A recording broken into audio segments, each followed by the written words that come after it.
One blizzard convinced America to bury its electric wires forever. I'm Nick Eigelhart, and I'm your host for this episode of The Weather Vault.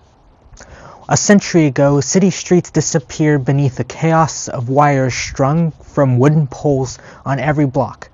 When storms brought them down, the falling lines would kill people in the street.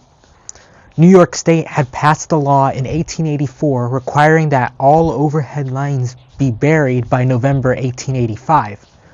Utility companies ignored it, claiming that costs were prohibitive, and railroad baron Jay Gould, who controlled Western Union, fought enforcement in court for years.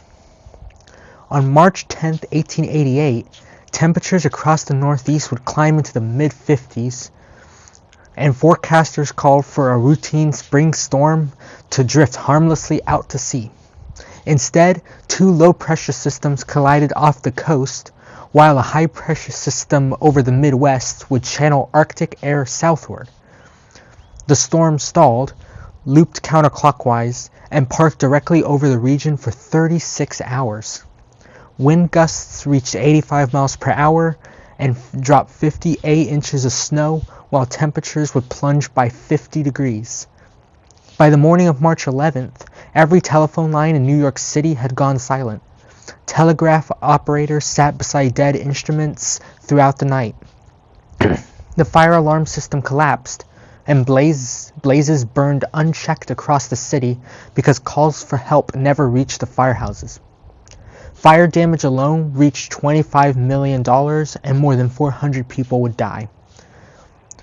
The blizzard broke corporate resistance in 36 hours.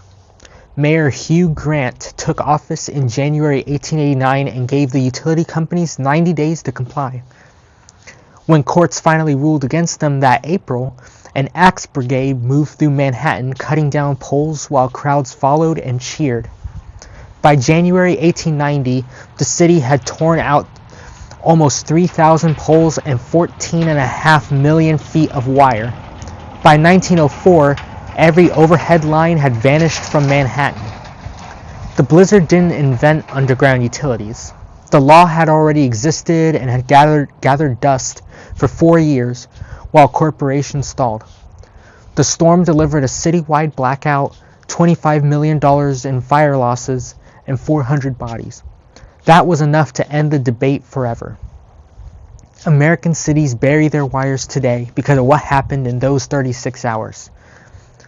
The legal framework was waiting, but weather made it law.